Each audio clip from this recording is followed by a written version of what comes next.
Assembly ఎన్నికలకు సన్నద్ధమవుతున్న YCP పలు నియోజకవర్గాల ఇన్ఛార్జీలను మారుస్తూ రెండో జాబితా విడుదల చేసింది.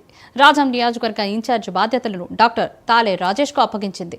వైసీపీ అధిష్టానం ఇన్ఛార్జ్గా నియమిస్తూ ఇంతటి బాధ్యతను తనను నమ్మి ఇచ్చినందుకు ముఖ్యమంత్రి జగన్కు డాక్టర్ తాలే రాజేష్ కృతజ్ఞతలు తెలిపారు. ఈ సందర్భంగా రాజేష్ నివాసానికి వైసీపీ కార్యకర్తలు, అభిమానులు భారీగా చేరుకొని శుభాకాంక్షలు చెప్పారు.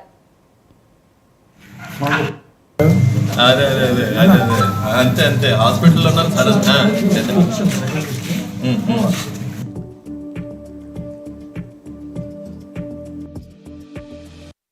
అధిష్టానం తరఫున శ్రీ బొత్స సత్యనారాయణ గారు నన్ను రాజాం నియోజకవర్గ ఇన్ఛార్జిగా అనౌన్స్ చేయడం జరిగింది. చాలా సంతోషకరమైన విషయం. సో నా మీద ఇంత పెద్ద బాధ్యతల్ని అప్పచెప్పినందుకు రీజనల్ కోఆర్డినేటర్ శ్రీ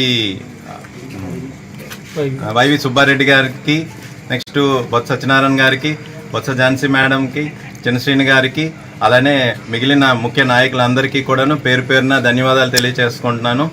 ఈ 4 మండలాల్లో ఉన్న ముఖ్య నేతలందరినీ కలుపుకుంటూ వెళ్ళి రాజాం నియోజకవర్గంలో వైసీపీ జెండాని తిరిగి ఎగరవేస్తానని, అలాగే అత్యధిక మెజారిటీతో రాజాం నియోజకవర్గాన్ని నేను చేజెక్కించుకొని జగన్మోహన్ రెడ్డి గారికి గిఫ్ట్గా అందజేస్తానని మీ అందరి సమక్షంలో నేను తెలియజేసుకుంటున్నాను.